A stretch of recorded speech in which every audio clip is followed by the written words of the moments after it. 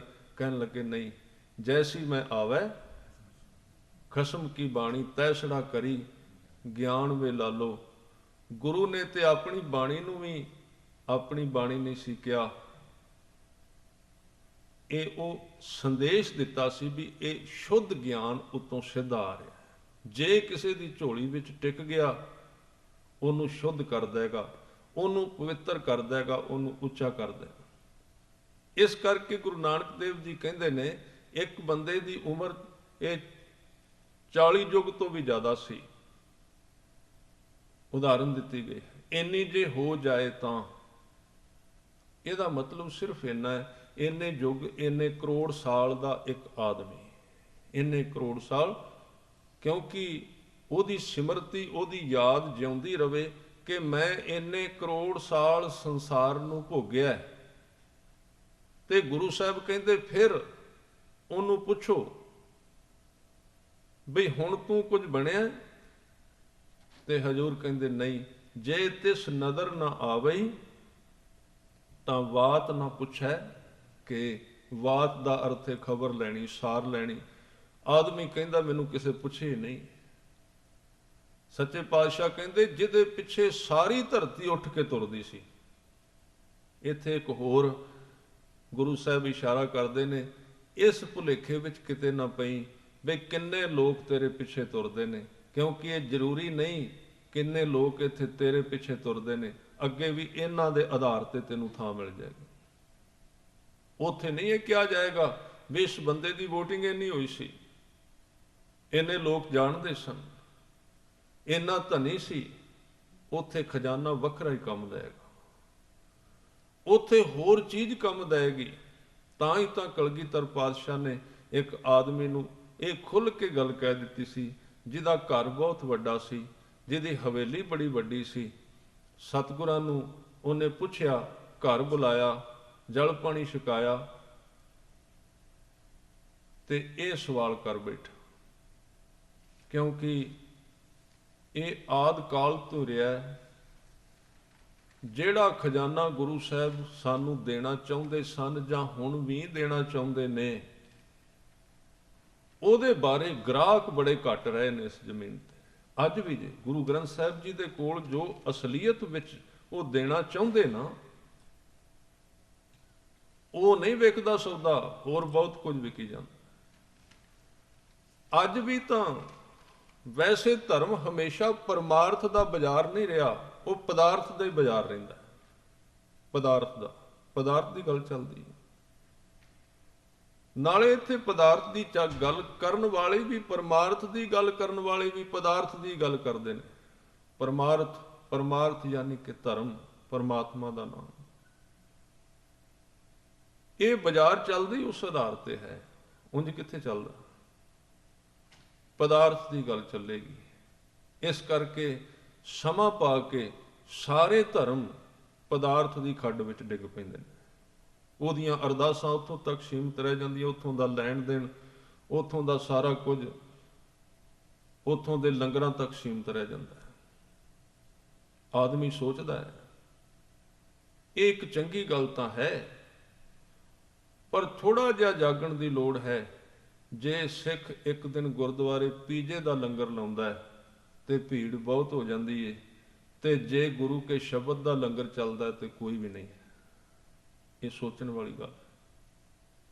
ਇਹ ਨਹੀਂ ਮੈਂ ਕਹਿ ਰਿਹਾ ਵੀ ਲੰਗਰ ਨਹੀਂ ਹੋਣਾ ਚਾਹੀਦਾ, ਲੰਗਰ ਤਾਂ ਹੋਵੇ। ਗੁਰੂ ਕਾ ਲੰਗਰ 36 ਪ੍ਰਕਾਰ ਦੇ ਪਦਾਰਥ ਜਿੰਨੇ ਮਰਜ਼ੀ ਹੋਣ, ਪਰ ਸਵਾਲ ਇਹ ਹੋ ਗਿਆ ਵੀ ਸਿੱਖ ਸਿਰਫ ਪਦਾਰਥ ਵਾਸਤੇ, ਸਿਰਫ ਉਹਦੇ ਵਾਸਤੇ ਗੁਰਦੁਆਰੇ ਆ ਰਿਹਾ।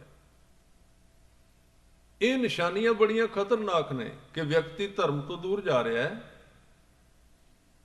ਕਿ ਜੇ ਨਵਾਂ ਸਾਲ ਆਉਂਦਾ ਤੇ ਗੁਰਦੁਆਰਿਆਂ ਵਿੱਚ ਪੈਰ ਰੱਖਣ ਨੂੰ ਥਾਂ ਨਹੀਂ ਮਿਲਦੀ, ਤੇ ਜੇ ਗੁਰੂ ਗੋਬਿੰਦ ਸਿੰਘ ਦਾ ਗੁਰਪੁਰਬ ਹੁੰਦਾ ਤੇ ਸਭ ਖਾਲੀ ਪਿਆ। ਇਹ ਬੜੀ ਸੋਚਣ ਵਾਲੀ ਗੱਲ ਹੈ। ਕਿਉਂ?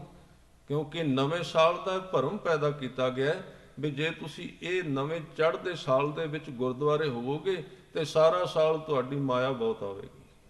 वो 12 ਤੋਂ 1 ਦੇ ਵਿੱਚ ਆਪਾਂ ਗੁਰਦੁਆਰੇ ਹੋਣੇ ਚਾਹੀਦੇ ਆ। ਬਾਕੀ 364 ਦਿਨ ਜਿਹੜੇ ਨੇ ਉਹਦੇ ਵਿੱਚ ਜਿਹੜੇ ਮਰਜ਼ੀ ਥਾਂ ਤੇ ਜਾਓ, ਉਹਦਾ ਕੋਈ ਫਰਕ ਨਹੀਂ। ਜਾਂ ਸੰਗਰਾਂਦ ਵਾਲੇ ਦਿਨ ਆਪਾਂ ਗੁਰਦੁਆਰੇ ਹੋਣੇ ਚਾਹੀਦੇ ਆ। ਆਵੇ ਸਿੱਖ ਸੰਗਰਾਂਦ ਨੂੰ ਵੀ ਆਵੇ, ਇਹ ਨਹੀਂ ਗੁਰੂ ਸਾਹਿਬ ਨੇ ਦਿਨ ਸਾਰੇ ਇੱਕੋ ਜਿਹੇ ਕਹੇ ਨੇ। ਜਦੋਂ ਟਾਈਮ ਲੱਗੇ ਉਦੋਂ ਆ ਜਾਏ, ਜਦੋਂ ਵੀ ਆਏ, ਪਰ ਮੁੱਖ ਮੰਤਵ ਤਾਂ ਇਹ ਹੈ ਕਿ ਉਹ ਬਿਰਤੀ ਨਾ ਕਿਤੇ ਪੈਦਾ ਹੋ ਜਾਏ ਭੀਮ ਚੰਦ ਵਾਲੀ ਬਿਰਤੀ, ਜਿਹੜਾ 22 ਧਾਰ ਦੇ ਰਾਜਿਆਂ ਦਾ ਮੋਢੀ ਸੀ ਤੇ ਕਲਗੀਧਰ ਪਾਤਸ਼ਾਹ ਜੀ ਨੂੰ ਮਿਲਣ ਆਇਆ ਤੇ ਹਜੂਰ ਦੀ ਸੁੰਦਰਤਾ, ਦਰਬਾਰ, ਚੜ੍ਹਦੀ ਕਲਾ ਵੇਖ ਕੇ ਹੁਣ ਉਹ 22 ਰਾਜਿਆਂ ਦਾ ਆਗੂ ਸੀ, ਸੋਚਦਾ ਸੀ ਇਹ ਤੇ ਫਕੀਰਾਂ ਦਾ ਘਰ ਏ, ਸ਼ਾਨੋ ਸ਼ੌਕਤ ਲਾ ਕੇ ਆਇਆ। ਪਰ ਹੁਣ ਸਤਿਗੁਰਾਂ ਦੇ ਅੱਗੇ, ਸੂਰਜ ਦੇ ਅੱਗੇ ਦੀਵੇ ਦੇ ਕੀ ਅਰਥ ਹੋ ਸਕਦੇ ਨੇ? ਫਿੱਕਾ ਪੈ ਗਿਆ, ਪ੍ਰਭਾਵ ਖਤਮ ਹੋ ਗਿਆ। ਜਦੋਂ ਆਇਆ ਤੇ ਹਜੂਰ ਨੇ ਸੁੱਖ ਸਾਂਦ ਪੁੱਛੀ, ਕਹਿੰਦੇ ਬੈਠੋ ਗੱਲਬਾਤ ਕਰਨੇ ਆ। ਕਹਿੰਦੇ ਨਹੀਂ, ਮੈਂ ਆਰਾਮ ਕਰਨਾ, ਥੱਕਿਆ ਹਾਂ। ਆਰਾਮ ਤਾਂ ਬੰਦਾ ਕਰਦਾ ਉਹਦਾ ਮਨ ਦੀ ਖੁਰਾਕ ਨਹੀਂ ਮਿਲਦੀ। ਚਲਾ ਗਿਆ ਤੇ ਉਹਦਾ ਵਜ਼ੀਰ ਸੀ ਦੇਵੀਦਾਸ, ਉਹ ਗੁਰੂ ਕਾ ਸ਼ਰਧਾਲੂ ਸੀ ਦੇਵੀਦਾਸ ਜਿਹੜਾ। ਇਹਨੇ ਕਈ ਵਾਰੀ ਲੜਾਈ ਹੋਣ ਤੋਂ ਬਚਾਈ ਉਹਨੂੰ ਸਮਝਾ ਕੇ। ਬਾਹਰ ਜਾ ਕੇ ਜਿੱਥੇ ਇਹਦਾ ਡੇਰਾ ਸੀ ਨਾ, ਕਹਿੰਦੇ ਜਾ ਗੁਰੂ ਨੂੰ ਕਹਿ, ਕਿਉਂਕਿ ਸਤਿਗੁਰੂ ਜਦੋਂ ਬੈਠੇ ਸੀ ਤੇ ਪ੍ਰਸਾਦੀ ਹਾਥੀ ਗੁਰੂ ਸਾਹਿਬ ਨੂੰ ਚੌਰ ਕਰ ਰਿਹਾ ਸੀ ਸੁੰਡ ਵਿੱਚ ਫੜ ਕੇ। ਪ੍ਰਸਾਦੀ ਹਾਥੀ ਅਸਾਮ ਦੇ ਰਾਜੇ ਨੇ ਦਿੱਤਾ ਸੀ। ਕਹਿੰਦੇ ਜਾ ਤੂੰ ਗੁਰੂ ਨੂੰ ਕਹਿ ਵੀ ਉਹ ਜਿਹੜਾ ਹਾਥੀ ਹੈ ਨਾ ਉਹ ਮੈਨੂੰ ਦੇ ਦੇ, ਚੌਰ ਕਰਨ ਵਾਲਾ। ਦੇਵੀਦਾਸ ਵਿਚਾਰਾ ਆ ਗਿਆ, ਵਜ਼ੀਰ ਸੀ। ਸਤਿਗੁਰਾਂ ਨੇ ਵੇਖ ਲਿਆ, ਅੰਤਰਜਾਮੀ ਗੁਰਦੇਵ। ਕਹਿੰਦੇ ਆਓ ਦੇਵੀਦਾਸ, ਕਿਵੇਂ ਤੇਰਾ ਰਾਜਾ, ਕਿਵੇਂ ਖੁਸ਼ ਹੈ? ਕੋਈ ਜਲ ਪਾਣੀ ਹੋਰ? ਕਹਿੰਦੇ ਹੈ ਤਾਂ ਖੁਸ਼, ਪਰ ਮੈਂ ਇੱਕ ਬੇਨਤੀ ਕਹਿੰਦੇ ਦੱਸੋ। ਕਹਿੰਦੇ ਉਹ ਭੀਮ ਚੰਦ ਕਹਿੰਦਾ ਮੈਨੂੰ ਪ੍ਰਸ਼ਾਦੀ ਹਾਥੀ ਦੇ ਦਿਓ, ਚੌਰ ਕਰ ਰਿਹਾ ਸੀ। ਟੀਵੀ ਨਹੀਂ ਸੜੇਗਾ, ਕਿਉਂਕਿ ਉਹ ਟੀਵੀ ਦੇ ਵਿੱਚ ਉਹਦੀ ਫੋਟੋ ਆ ਰਹੀ, ਉਹ ਅੱਗ ਨਹੀਂ ਲੱਗੀ ਹੋਈ। ਇਸੇ ਤਰ੍ਹਾਂ ਜਿਹੜਾ ਅਸੀਂ ਭੁਲੇਖੇ ਵਿੱਚ ਪੈ ਜਾਂਦੇ ਹਾਂ ਵੀ ਅਸੀਂ ਗਿਆਨ ਕਮਾ ਰਹੇ ਹਾਂ, ਉਹ ਗਿਆਨ ਦੀ ਤਸਵੀਰ ਹੁੰਦੀ, ਉਹ ਗਿਆਨ ਦੀ ਅੱਗ ਨਹੀਂ ਹੁੰਦੀ। ਜਿੱਦਣ ਗਿਆਨ ਦੀ ਅੱਗ ਬਲ ਪਈ, ਉਹਨੇ ਉਸੇ ਵੇਲੇ ਪਾਪ ਸਾੜ ਕੇ ਸੁਆਹ ਕਰ ਦੇਣਾ ਇੱਕ ਪਲ ਵਿੱਚ। ਇੱਕ ਖਿਣ ਲੱਗਾ ਭਾਈ ਵਿਧੀ ਚੰਦ ਜੀ ਨੂੰ, ਇੱਕ ਖਿਣ ਲੱਗਾ ਭਾਈ ਲੱਖੂ ਨੂੰ, ਗੁਰੂ ਅਰਜਨ ਦੇਵ ਜੀ ਕੋਲ ਆਇਆ, ਜਿਹਨੂੰ ਬਾਅਦ ਵਿੱਚ ਭਾਈ ਕਮਲੀਆ ਕਹਿੰਦੇ ਸਨ, ਜਿਹਨੇ ਕਿਹਾ ਸੀ ਲਾਹੌਰ ਦੇ ਵਿੱਚ ਅਰਦਾਸ ਹੋਈ ਸੀ ਵੀ ਇਹਦਾ ਆਵਾ ਇੱਟਾਂ ਪੱਕ ਜਾਣ। ਮੈਂ ਸਾਖੀ ਨਹੀਂ ਕਹਿ ਸਕਦਾ, ਟਾਈਮ ਹੋ ਗਿਆ। ਕਿਹਾ ਸੀ ਵੀ ਇਹਦਾ ਆਵਾ ਪੱਕ ਜਾ, ਉਹਨੇ ਕਿਹਾ ਨਹੀਂ ਪੱਕੇਗਾ, ਨਹੀਂ ਪੱਕਣ ਦਿੱਤਾ। ਸਾਰਿਆਂ ਨੇ ਕਰ ਲਈ ਅਰਦਾਸ, ਆਵਾ ਨਹੀਂ ਪੱਕਣ ਦਿੱਤਾ। ਕਿਉਂ? ਹੈ ਤੇ ਪਹਿਲਾਂ ਧਾੜ ਵੀ ਸੀ, ਲੱਖੂ ਨਾਂ ਸੀ ਇਹਦਾ, ਪਰ ਉਸ ਬੰਦੇ ਵਿੱਚ ਇੰਨੀ ਹਿੰਮਤ ਸੀ। ਇਹ ਜਿਹੜੇ ਲੋਕ ਨੇ ਬਸ ਫਰਕ ਇੰਨਾ ਹੀ ਹੈ, ਅਸੀਂ ਆਉਂਦੇ ਰਹਿੰਦੇ ਹਾਂ ਪਰ ਆਉਂਦੇ ਨਹੀਂ। ਉਹ ਇੱਕੋ ਵਾਰੀ ਆਉਂਦੇ ਨੇ, ਸਾਰੇ ਆ ਜਾਂਦੇ ਨੇ, ਪਿੱਛੇ ਰਹਿੰਦੇ ਨੇ, ਸਾਥ ਨਾ ਲੀਜੈ ਕੋਈ। ਅਸੀਂ ਪਿੱਛੇ ਲੁਕਾ ਕੇ ਆਉਂਦੇ ਹਾਂ ਆਪਣੇ ਆਪ ਨੂੰ, ਬਾਕੀ ਦਾ ਥੋੜਾ ਜਿਹਾ ਆਉਂਦੇ ਹਾਂ। ਇਸ ਕਰਕੇ ਕੁਝ ਨਿਬੜਦੇ ਨਹੀਂ ਸਾਰੀ ਉਮਰ। ਬਚਾ ਕੇ ਰੱਖਣੇ ਆਪਣੇ ਆਪ ਨੂੰ, ਕਿਤੇ ਬਲੇਟੇ ਵਿੱਚ ਨਾ ਆ ਜਾਈਏ ਗੁਰੂ ਗ੍ਰੰਥ ਸਾਹਿਬ ਦੇ। ਉੱਥੇ ਪਿੱਛੇ ਛੱਡ ਕੇ ਆਏ ਆ ਬੜਾ ਕੁਝ, ਅਜੇ ਸਾਰੇ ਨਹੀਂ ਆਏ। ਬਸ ਉਹ ਬੰਦੇ ਸਾਰੇ ਆਏ। ਜਿੱਦਣ ਸਾਰੇ ਆਏ ਤੇ ਸੱਚੇ ਪਾਤਸ਼ਾਹ ਕਹਿੰਦੇ ਹੁਣ ਸਾਲਾਂ ਤੇ ਮਹੀਨਿਆਂ ਦੀ ਗੱਲ ਨਹੀਂ, ਹੁਣ ਬਸ ਇੱਕ ਅੱਖ ਚਮਕਣ ਦੀ। ਏਕ ਚੇਤ ਜੇ ਇੱਕ ਛਿਨ ਧਿਆਇਓ, ਕਾਲ ਫਾਂਸ ਕੇ ਵਿੱਚ ਨਾ ਆਇਓ। ਜੋਤੀ ਜੋਤ ਜਗਾਏ ਦੀਵਾ ਬਾਲਿਆ। ਸਿੱਖ ਦੇ ਜੀਵਨ ਵਿੱਚ ਗੁਰੂ ਕੇ ਸ਼ਬਦ ਦਾ ਚਾਨਣ ਹੋ ਗਿਆ, ਪ੍ਰਕਾਸ਼। ਪ੍ਰਕਾਸ਼ ਦੇ ਦੂਜੇ ਅਰਥ ਨੇ ਵਿਸ਼ਵਾਸ, ਭਰੋਸਾ ਗਹਿਰਾ ਹੋ ਗਿਆ। ਫਿਰ ਕਹਿੰਦੇ ਚੰਦਨ ਵਾਸ ਨਿਵਾਸ ਵਨਸਪਤ ਫਾਲਿਆ। ਚੰਦਨ ਦਾ ਜਿਹੜਾ ਬੂਟਾ ਹੈ, ਕਹਿੰਦੇ ਨੇ ਉਹ ਜਿੱਥੇ ਉਗ ਪਏ, ਉਹਦੇ ਨਾਲ ਦੇ ਹੋਰ ਬੂਟੇ ਵੀ ਉਹਦੀ ਸੁਗੰਧੀ ਦੇ ਨਾਲ ਸੰਬੰਧਿਤ ਹੋ ਜਾਂਦੇ ਨੇ। ਇਸ ਤਰ੍ਹਾਂ ਗੁਰੂ ਕਾ ਸਿੱਖ ਗੁਰੂ ਚਰਨਾਂ ਨਾਲ ਜੁੜਿਆ, ਤੇ ਜਿਹੜੀ ਸੁਗੰਧੀ ਸੀ ਗੁਰੂ ਨਾਨਕ ਦੇ ਘਰ ਦੀ, ਗੁਰਸਿੱਖੀ ਦੀ ਬਖਸ਼ਿਸ਼ ਸੀ, ਉਹਦੀ ਸੁਗੰਧੀ ਗੁਰੂ ਗ੍ਰੰਥ ਸਾਹਿਬ ਪਾਤਸ਼ਾਹ ਤੋਂ ਲੈ ਕੇ ਉਹ ਸਿੱਖ ਦਾ ਜੀਵਨ ਵੀ ਸੁਗੰਧਿਤ ਹੋ ਗਿਆ। ਹੁਣ ਉਹਦੀ ਪਹਿਚਾਣ ਨਹੀਂ ਆਉਂਦੀ ਵੀ ਇਹ ਸਿੱਖ ਹੈ ਕਿ ਕੌਣ ਹੈ। ਉਹਨੂੰ ਸਤਿਗੁਰੂ ਨੇ ਕਿਹਾ, ਖਾਲਸਾ ਮੇਰੋ ਰੂਪ ਹੈ ਖਾਸ, ਮੇਰੇ ਵਰਗਾ ਹੋ ਗਿਆ। ਸਲਲੈ ਸਲਲ ਸੰਜੋਗ ਤ੍ਰਿਵੇਣੀ ਚਾਲਿਆ। ਤ੍ਰਿਵੇਣੀ ਇੱਕ ਥਾਂ ਹੈ ਪ੍ਰਾਗਰਾਜ ਵਿੱਚ, ਇਲਾਹਾਬਾਦ ਵਿੱਚ। ਉੱਥੇ 3 ਨਦੀਆਂ ਇਕੱਠੀਆਂ ਹੁੰਦੀਆਂ ਨੇ। ਇੱਥੇ ਉਦਾਹਰਨ ਦੇ ਰਹੇ ਨੇ ਭਾਈ ਗੁਰਦਾਸ ਜੀ। ਸਲਲੈ ਦਾ ਅਰਥ ਹੁੰਦਾ ਪਾਣੀ। ਕਹਿੰਦੇ ਜਿਹੜਾ ਪਾਣੀ ਆਮ ਸੀ ਪਿੰਡ ਦਾ, ਉਹ ਨਦੀ ਦੇ ਵਿੱਚ ਪੈ ਕੇ ਉਹਦੇ ਨਾਲ ਰਲਣ ਕਰਕੇ ਉਹਦੀ ਸਪੀਡ ਵੱਧ ਗਈ, ਤ੍ਰਿਵੇਣੀ ਦਾ ਰੂਪ ਹੋ ਗਿਆ। ਇੱਕ ਆਮ ਆਦਮੀ ਸੀ, ਆਮ ਸਿੱਖ ਸੀ, ਗੁਰੂ ਗ੍ਰੰਥ ਸਾਹਿਬ ਜੀ ਦੇ ਨਦੀ ਦੇ ਵਿੱਚ ਵਹਿ ਗਿਆ, ਸ਼ਬਦ ਦੀ ਨਦੀ ਵਿੱਚ, ਗੁਰੂ ਵਰਗਾ ਹੀ ਹੋ ਗਿਆ। ਸਿੱਖ ਤੋਂ ਜੀਵਨ ਸ਼ੁਰੂ ਕੀਤਾ ਸੀ ਤੇ ਗੁਰਸਿੱਖ ਹੋ ਗਿਆ। ਇਸ ਲਈ ਸੱਚੇ ਪਾਤਸ਼ਾਹ ਕਹਿੰਦੇ ਨੇ, ਸਿੱਖਾ ਮੈਂ ਆਪਣੇ ਕੋਲ ਇੱਕ ਅਹੁਦਾ ਰੱਖਿਆ, ਤੈਨੂੰ ਮੈਂ 2 ਦਿੱਤੇ ਨੇ। ਅਸੀਂ ਗੁਰੂ ਨਾਨਕ ਦੇਵ ਜੀ ਨੂੰ ਕਹਿੰਦੇ ਆ ਗੁਰੂ ਨਾਨਕ ਦੇਵ ਜੀ, ਕੱਲੇ ਗੁਰੂ। ਸਿੱਖ ਨੂੰ ਕੀ ਕਹਿੰਦੇ? ਜਨ ਨਾਨਕ ਧੂੜ ਮੰਗੈ ਤਿਸ ਗੁਰ ਸਿੱਖ ਕੀ। ਕਹਿੰਦੇ ਤੈਨੂੰ ਮੈਂ ਗੁਰੂ ਵੀ ਤੇ ਸਿੱਖ ਦੋਵੇਂ ਸ਼ਬਦ ਦੇ ਦਿੱਤੇ ਨੇ। 2 ਚੀਜ਼ਾਂ। ਗੁਰੂ ਕਹਿੰਦਾ, ਜਿਵੇਂ ਹੁਣ ਤੁਸੀਂ ਵੇਖੋ ਨਾ, ਮਾਂ ਤੇ ਪੁੱਤਰ ਦਾ ਸੰਬੰਧ ਹੈ। ਮਾਂ ਰੋਟੀ ਖਾਣ ਲੱਗੇ ਤੇ ਉਹ ਕਹਿੰਦੀ 2 ਤੂੰ ਖਾ ਲੈ ਤੇ ਮੈਂ ਇੱਕੋ ਹੀ ਖਾ ਲਾਂ, ਜੇ 3 ਪ੍ਰਸ਼ਾਦੇ ਮੈਂ ਥੋੜੇ ਨਾਲ ਸਾਰ ਲਾਂਗੀ, ਪਰ ਤੂੰ ਰੱਜ ਕੇ ਖਾ। ਸੱਚੇ ਪਾਤਸ਼ਾਹ ਕਹਿੰਦੇ ਤੈਨੂੰ ਸਾਰਾ ਕੁਝ ਮੈਂ ਦੇ ਦੇਣਾ, ਸਭ ਕੁਝ, ਪਰ ਤੇਰੇ ਵਿੱਚ ਉਹ ਯੋਗਤਾ, ਉਹ ਬਖਸ਼ਿਸ਼ ਆ ਜਾਏ, ਉਹ ਦਾਤ ਟਿਕ ਜਾਏ। ਇਸ ਲਈ ਸਿੱਖ ਤੋਂ ਜੀਵਨ ਸ਼ੁਰੂ ਕਰਦਾ ਹੈ। ਗੁਰ ਸਤਿਗੁਰ ਕਾ ਜੋ ਸਿੱਖ ਅਖਾਏ। ਇੱਥੋਂ ਸਿੱਖ ਦੀ ਜ਼ਿੰਦਗੀ ਸ਼ੁਰੂ ਹੋਈ। ਜਦੋਂ ਅਸੀਂ ਆਏ ਸਾਂ ਉਦੋਂ ਇਕੱਲੇ ਸਿੱਖ। ਉਹ ਕਰਦਾ ਗਿਆ ਅੱਗੇ ਸ਼ਬਦ ਵਿੱਚ ਕਿਹਾ, ਅੰਮ੍ਰਿਤ ਵੇਲੇ ਉੱਠਿਆ, ਨਾਮ ਜਪਿਆ, ਬਾਣੀ ਪੜ੍ਹੀ, ਇਸ਼ਨਾਨ ਕੀਤਾ, ਸਿੱਖੀ ਕਮਾਈ। ਇਹ ਕਰਦਾ ਕਰਦਾ ਜਦੋਂ ਅਖੀਰ ਤੇ ਪੰਕਤੀ ਆਈ ਨਾ, ਤੇ ਹਜ਼ੂਰ ਨੇ ਕਿਹਾ, ਜਨ ਨਾਨਕ ਧੂੜ ਮੰਗੈ ਤਿਸ ਗੁਰਸਿੱਖ ਕੀ, ਜੋ ਆਪ ਜਪੈ ਅਵਰਹ ਨਾਮ ਜਪਾਵੈ। ਗੁਰਸਿੱਖ ਬਣਾ ਦਿੱਤਾ ਉਹਨੂੰ। ਕਹਿੰਦੇ ਪਾਣੀ ਨਦੀ ਵਿੱਚ ਮਿਲ ਕੇ ਜਿਹੜਾ ਆਮ ਛੱਪੜ ਦਾ ਪਾਣੀ ਸੀ, ਉਹ ਤ੍ਰਿਵੇਣੀ ਦਾ ਰੂਪ ਧਾਰਨ ਕਰ ਗਿਆ। ਪਵਣੈ ਪਵਨ ਸਮਾਏ ਅਨਹਦ ਭਾਲਿਆ।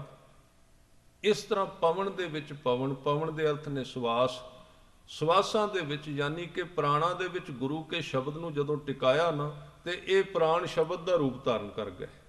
ਇਹ ਜਿਹੜਾ ਸਵਾਸ ਹੈ ਸਾਡਾ, ਗੁਰੂ ਕੇ ਸ਼ਬਦ ਵਰਗੇ ਬਣ ਗਏ, ਉਹਦਾ ਰੂਪ ਧਾਰਨ ਕਰ ਗਏ, ਤੇ ਉਸ ਹੱਦ ਰਹਿਤ ਸੰਗੀਤ ਤੱਕ ਚਲੇ ਗਏ ਜਿਹਨੂੰ ਅਨਹਦ ਕਹਿੰਦੇ ਨੇ।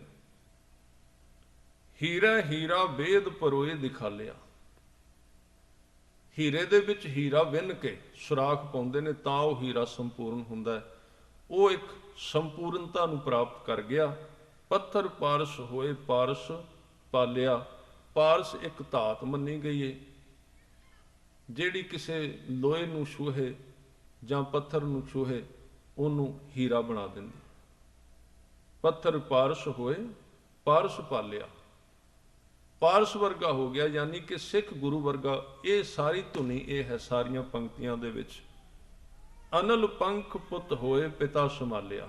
ਇੱਕ ਮਨੋਕਲਪਿਤ ਪੰਛੀ ਮੰਨਿਆ ਗਿਆ ਆਕਾਸ਼ ਵਿੱਚ, ਅਨਲ ਪੰਛੀ, ਜਿਹੜਾ ਜਿਹਦੇ ਬਾਰੇ ਹੁਮਾ ਪੰਛੀ ਵੀ ਕਿਹਾ ਗਿਆ। ਉਹ ਕਹਿੰਦੇ ਆਕਾਸ਼ ਵਿੱਚ ਹੀ ਰਹਿੰਦਾ, ਜ਼ਮੀਨ ਤੇ ਨਹੀਂ ਆਉਂਦਾ, ਤੇ ਜਦੋਂ ਉਹ ਆਂਡਾ ਦਿੰਦਾ ਹੈ ਤੇ ਉਹ ਆਂਡਾ ਉੱਥੇ ਹੀ ਫੁੱਟ ਜਾਂਦਾ ਰਾਹ ਵਿੱਚ, ਤੇ ਵਿੱਚੋਂ ਪੰਛੀ ਨਿਕਲ ਕੇ ਉੱਡਣ ਲੱਗ ਪੈਂਦਾ। ਉਹ ਕਹਿੰਦੇ ਨਾਲ ਦੀ ਨਾਲ, ਇਹਦਾ ਮਤਲਬ ਭਾਈ ਗੁਰਦਾਸ ਜੀ ਨੇ ਉਹਦਾ ਉਦਾਹਰਨ ਤਾਂ ਦਿੱਤਾ ਵੀ ਜ਼ਮੀਨ ਤੇ ਇੱਕ ਪੰਛੀ ਇਹ ਬੱਚਾ ਦਿੰਦਾ, ਆਂਡਾ ਦਿੰਦਾ ਹੈ ਪੰਛੀ, ਤੇ ਉਹਨੂੰ ਟਾਈਮ ਲੱਗਦਾ ਪਰਤ ਕੇ ਪਿਓ ਵਾਂਗ ਉੱਡਣ ਵਿੱਚ। ਕਿੰਨਾ ਟਾਈਮ ਲੱਗ ਜਾਂਦਾ ਵੀ ਉਹ ਪਰਤ ਕੇ ਜਨਮ ਲੈਂਦਾ ਹੈ, ਫਿਰ ਉਹ ਰਿੜਦਾ ਹੈ, ਫਿਰ ਹੌਲੀ ਹੌਲੀ ਉਹਨੂੰ ਉੱਡਣ ਦੀ ਜਾਚ ਆਉਂਦੀ। ਪਰ ਉਹ ਜਿਹੜਾ ਆਕਾਸ਼ ਵਿੱਚ ਪੰਖੀ ਹੈ, ਉਹ ਆਂਡਾ ਦਿੰਦਿਆਂ ਸਾਰ ਪਾਟ ਜਾਂਦਾ ਆਂਡਾ, ਤੇ ਨਾਲ ਹੀ ਉੱਡਣ ਲੱਗ ਪੈਂਦਾ ਉਸੇ ਵੇਲੇ, ਇੱਕ ਖਿੰਨ ਵਿੱਚ। ਇਹਦਾ ਮਤਲਬ ਇਸ਼ਾਰਾ ਕਰ ਰਹੇ ਨੇ ਵੀ ਗੁਰਸਿੱਖਾ, ਜੇ ਤੂੰ ਗੁਰੂ ਦੀ ਗੋਦ ਵਿੱਚ ਬਹਿ ਜਾਏ ਨਾ, ਤੇ ਫਿਰ ਤੈਨੂੰ ਟਾਈਮ ਨਹੀਂ ਲੱਗੇਗਾ ਗੁਰੂ ਵਾਂਗ ਉੱਡਦਿਆਂ। ਉਸੇ ਤਰ੍ਹਾਂ ਇੱਕ ਪਲ ਵਿੱਚ ਭਰਮ ਦਾ ਆਂਡਾ ਉਸੇ ਵੇਲੇ ਟੁੱਟ ਜਾਏਗਾ। ਫੂਟੋ ਆਂਡਾ ਭਰਮ ਕਾ ਮਨੈ ਭਇਓ ਪ੍ਰਗਾਸ, ਟੁੱਟ ਜਾਏਗਾ ਉਸੇ ਵੇਲੇ, ਤੇ ਤੂੰ ਉਸੇ ਵੇਲੇ ਉੱਡਣ ਲੱਗ ਪਏਗਾ। ਇੱਥੇ ਉਹਦਾ ਉਦਾਹਰਨ ਤਾਂ ਦੇ ਰਹੇ ਨੇ। ਤੇ ਜਿਹੜਾ ਇਸ ਪੌੜੀ ਦਾ ਬੇਸ ਅਖੀਰਲੀ ਪੰਕਤੀ ਵਿੱਚ ਬ੍ਰਹਮੈ ਬ੍ਰਹਮ ਮਿਲਾਏ ਸਹਿਜ ਸੁਖਾਲਿਆ, ਬ੍ਰਹਮ ਦੇ ਵਿੱਚ ਬ੍ਰਹਮ ਦਾ ਅਰਥ ਅਕਾਲ ਪੁਰਖ ਤੇ ਦੂਜੇ ਬ੍ਰਹਮ ਦਾ ਅਰਥ ਜੀਵ। ਵੈਸੇ ਉਹਨੂੰ ਪਾਰ ਬ੍ਰਹਮ ਕਿਹਾ, ਜੀਵ ਨੂੰ ਬ੍ਰਹਮ ਕਿਹਾ। ਪਾਰ ਬ੍ਰਹਮ ਦਾ ਮਤਲਬ ਜਿਹੜਾ ਹੱਦ ਬੰਨੀ ਦਾ ਬ੍ਰਹਮ ਨਹੀਂ, ਸਾਰੇ ਥਾਵਾਂ ਤੇ ਮੌਜੂਦ ਹੈ। ਤੇ ਬ੍ਰਹਮ ਜਿਹੜਾ ਸਾਡੇ ਸਰੀਰ ਵਿੱਚ ਆਤਮਾ ਰੂਪ ਵਿੱਚ, ਇਹਨੂੰ ਬ੍ਰਹਮ ਕਹਿੰਦੇ ਨੇ। ਉਹ ਪਾਰ ਬ੍ਰਹਮ ਹੈ। ਪਾਰ ਮਤਲਬ ਸਾਡੇ ਤੋਂ ਪਾਰ ਵੀ ਸਾਰਿਆਂ ਥਾਵਾਂ ਤੇ ਘਟ ਘਟ ਵਿੱਚ ਵਸਣ ਵਾਲਾ। ਐਸੇ ਅਕਾਲ ਪੁਰਖ ਦੇ ਦਰ ਤੇ ਪ੍ਰਵਾਨ ਹੋਣ ਵਾਸਤੇ ਭਾਈ ਗੁਰਦਾਸ ਸਾਹਿਬ ਜੀ ਇੱਥੇ ਇਹ ਸਾਰੀ ਹੀ ਪੌੜੀ ਦੇ ਵਿੱਚ ਬਖਸ਼ਾਂ ਕਰ ਰਹੇ ਨੇ। ਸੋ ਸਾਧ ਸੰਗਤ ਜੀ, ਟਾਈਮ ਇਹ ਉੱਤੇ ਹੋ ਗਿਆ ਕਿਉਂਕਿ ਇਹ ਵਿਚਾਰ ਇਸ ਤਰ੍ਹਾਂ ਦੀ ਹੈ। ਸੋ ਇੰਨੀ ਬੇਨਤੀ ਆਪ ਜੀ ਨੇ ਪ੍ਰਵਾਨ ਕਰ ਲੈਣੀ। ਵਿਚਾਰਾਂ ਕਰਦਿਆਂ ਬੇਅੰਤ ਪ੍ਰਕਾਰ ਦੀਆਂ ਭੁੱਲਾਂ ਚੁੱਕਾਂ ਦੀ ਖਿਮਾ ਕਰਨੀ ਜੀ। ਗੁਰੂ ਫਤਿਹ ਦੀ ਸਾਂਝ ਕਰੋ। ਵਾਹਿਗੁਰੂ ਜੀ ਕਾ ਖਾਲਸਾ, ਵਾਹਿਗੁਰੂ ਜੀ ਕੀ ਫਤਿਹ। ਟੀਵੀ ਨਹੀਂ ਸੜੇਗਾ ਕਿਉਂਕਿ ਉਹ ਟੀਵੀ ਦੇ ਵਿੱਚ ਉਹਦੀ ਫੋਟੋ ਆ ਰਹੀ, ਉਹ ਅੱਗ ਨਹੀਂ ਲੱਗੀ ਹੋਈ। ਇਸੇ ਤਰ੍ਹਾਂ ਜਿਹੜਾ ਅਸੀਂ ਭੁਲੇਖੇ ਵਿੱਚ ਪੈ ਜਾਂਦੇ ਹਾਂ ਵੀ ਅਸੀਂ ਗਿਆਨ ਕਮਾ ਰਹੇ ਹਾਂ, ਉਹ ਗਿਆਨ ਦੀ ਤਸਵੀਰ ਹੁੰਦੀ, ਉਹ ਗਿਆਨ ਦੀ ਅੱਗ ਨਹੀਂ ਹੁੰਦੀ। ਜਿੱਦਣ ਗਿਆਨ ਦੀ ਅੱਗ ਬਲ ਪਈ, ਉਹਨੇ ਉਸੇ ਵੇਲੇ ਪਾਪ ਸਾੜ ਕੇ ਸੁਆਹ ਕਰ ਦੇਣਾ। ਇੱਕ ਪਲ ਵਿੱਚ ਇੱਕ ਖਿਣ ਲੱਗਾ ਭਾਈ ਵਿਧੀ ਚੰਦ ਜੀ ਨੂੰ, ਇੱਕ ਖਿਣ ਲੱਗਾ ਭਾਈ ਲੱਖੂ ਨੂੰ। ਗੁਰੂ ਅਰਜਨ ਦੇਵ ਜੀ ਕੋਲ ਆਇਆ, ਜਿਹਨੂੰ ਬਾਅਦ ਵਿੱਚ ਭਾਈ ਕਮਲੀਆ ਕਹਿੰਦੇ ਸਨ, ਜਿਹਨੇ ਕਿਹਾ ਸੀ ਲਾਹੌਰ ਦੇ ਵਿੱਚ ਅਰਦਾਸ ਹੋਈ ਸੀ ਵੀ ਇਹਦਾ ਆਵਾ ਇੱਟਾਂ ਪੱਕ ਜਾਣ। ਮੈਂ ਸਾਖੀ ਨਹੀਂ ਕਹਿ ਸਕਦਾ, ਟਾਈਮ ਹੋ ਗਿਆ। ਕਿਹਾ ਸੀ ਵੀ ਇਹਦਾ ਆਵਾ ਪੱਕ ਜਾ, ਉਹਨੇ ਕਿਹਾ ਨਹੀਂ ਪੱਕੇਗਾ, ਨਹੀਂ ਪੱਕਣ ਦਿੱਤਾ। ਸਾਰਿਆਂ ਨੇ ਕਰ ਲਈ ਅਰਦਾਸ, ਆਵਾ ਨਹੀਂ ਪੱਕਣ ਦਿੱਤਾ। ਕਿਉਂ? ਹੈ ਤੇ ਪਹਿਲਾਂ ਧਾੜ ਵੀ ਸੀ, ਲੱਖੂ ਨਾਂ ਸੀ ਇਹਦਾ, ਪਰ ਉਸ ਬੰਦੇ ਵਿੱਚ ਇੰਨੀ ਹਿੰਮਤ ਸੀ। ਇਹ ਜਿਹੜੇ ਲੋਕ ਨੇ ਬਸ ਫਰਕ ਇੰਨਾ ਹੀ ਹੈ, ਅਸੀਂ ਆਉਂਦੇ ਰਹਿੰਦੇ ਹਾਂ ਪਰ ਆਉਂਦੇ ਨਹੀਂ। ਉਹ ਇੱਕੋ ਵਾਰੀ ਆਉਂਦੇ ਨੇ, ਸਾਰੇ ਆ ਜਾਂਦੇ ਨੇ, ਪਿੱਛੇ ਰਹਿੰਦੇ ਨੇ। ਸਾਥ ਨਾ ਲੀਜੈ ਕੋਈ। ਅਸੀਂ ਪਿੱਛੇ ਲੁਕਾ ਕੇ ਆਉਂਦੇ ਹਾਂ ਆਪਣੇ ਆਪ ਨੂੰ, ਬਾਕੀ ਦਾ ਥੋੜਾ ਜਿਹਾ ਆਉਂਦੇ ਹਾਂ। ਇਸ ਕਰਕੇ ਕੁਝ ਨਿਬੜਦੇ ਨਹੀਂ ਸਾਰੀ ਉਮਰ। ਬਚਾ ਕੇ ਰੱਖਣੇ ਆਪਣੇ ਆਪ ਨੂੰ, ਕਿਤੇ ਬਲੇਟੇ ਵਿੱਚ ਨਾ ਆ ਜਾਈਏ ਗੁਰੂ ਗ੍ਰੰਥ ਸਾਹਿਬ ਦੇ। ਉੱਥੇ ਪਿੱਛੇ ਛੱਡ ਕੇ ਆਏ ਆ ਬੜਾ ਕੁਝ, ਅਜੇ ਸਾਰੇ ਨਹੀਂ ਆਏ। ਬਸ ਉਹ ਬੰਦੇ ਸਾਰੇ ਆਏ। ਜਿੱਦਣ ਸਾਰੇ ਆਏ ਤੇ ਸੱਚੇ ਪਾਤਸ਼ਾਹ ਕਹਿੰਦੇ ਹੁਣ ਸਾਲਾਂ ਤੇ ਮਹੀਨਿਆਂ ਦੀ ਗੱਲ ਨਹੀਂ, ਹੁਣ ਬਸ ਇੱਕ ਅੱਖ ਚਮਕਣ ਦੀ। ਏਕ ਚੀਤ ਜੇ ਇੱਕ ਛਿਨ ਧਿਆਇਓ, ਕਾਲ ਫਾਂਸ ਕੇ ਵਿੱਚ ਨਾ ਆਇਓ। ਜੋਤੀ ਜੋਤ ਜਗਾਏ ਦੀਵਾ ਬਾਲਿਆ। ਸਿੱਖ ਦੇ ਜੀਵਨ ਵਿੱਚ ਗੁਰੂ ਕੇ ਸ਼ਬਦ ਦਾ ਚਾਨਣ ਹੋ ਗਿਆ, ਪ੍ਰਕਾਸ਼। ਪ੍ਰਕਾਸ਼ ਦੇ ਦੂਜੇ ਅਰਥ ਨੇ ਵਿਸ਼ਵਾਸ, ਭਰੋਸਾ ਗਹਿਰਾ ਹੋ ਗਿਆ। ਫਿਰ ਕਹਿੰਦੇ ਚੰਦਨ ਵਾਸ ਨਿਵਾਸ ਵਨਸਪਤ ਫਾਲਿਆ।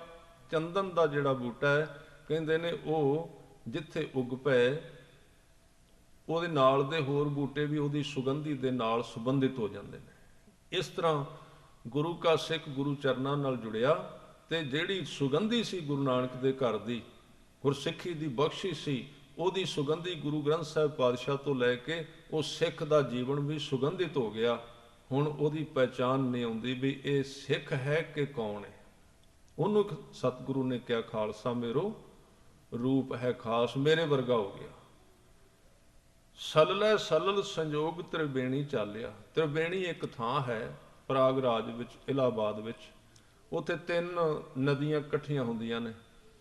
ਇੱਥੇ ਉਦਾਹਰਨ ਦੇ ਰਹੇ ਨੇ ਭਾਈ ਗੁਰਦਾਸ ਜੀ। ਸਲਲੈ ਦਾ ਅਰਥ ਹੁੰਦਾ ਪਾਣੀ। ਕਹਿੰਦੇ ਜਿਹੜਾ ਪਾਣੀ ਆਮ ਸੀ ਪਿੰਡ ਦਾ, ਉਹ ਨਦੀ ਦੇ ਵਿੱਚ ਪੈ ਕੇ ਉਹਦੇ ਨਾਲ ਰਲਣ ਕਰਕੇ ਉਹਦੀ ਸਪੀਡ ਵੱਧ ਗਈ, ਤ੍ਰਿਵੇਣੀ ਦਾ ਰੂਪ ਹੋ ਗਿਆ। ਇੱਕ ਆਮ ਆਦਮੀ ਸੀ, ਆਮ ਸਿੱਖ ਸੀ, ਗੁਰੂ ਗ੍ਰੰਥ ਸਾਹਿਬ ਜੀ ਦੇ ਨਦੀ ਦੇ ਵਿੱਚ ਵਹਿ ਗਿਆ, ਸ਼ਬਦ ਦੀ ਨਦੀ ਵਿੱਚ, ਗੁਰੂ ਵਰਗਾ ਹੀ ਹੋ ਗਿਆ। ਸਿੱਖ ਤੋਂ ਜੀਵਨ ਸ਼ੁਰੂ ਕੀਤਾ ਸੀ ਤੇ ਗੁਰਸਿੱਖ ਹੋ ਗਿਆ। ਇਸ ਲਈ ਸੱਚੇ ਪਾਤਸ਼ਾਹ ਕਹਿੰਦੇ ਨੇ, ਸਿੱਖਾ ਮੈਂ ਆਪਣੇ ਕੋਲ ਇੱਕ ਅਹੁਦਾ ਰੱਖਿਆ ਹੈ, ਤੈਨੂੰ ਮੈਂ 2 ਦਿੱਤੇ ਨੇ।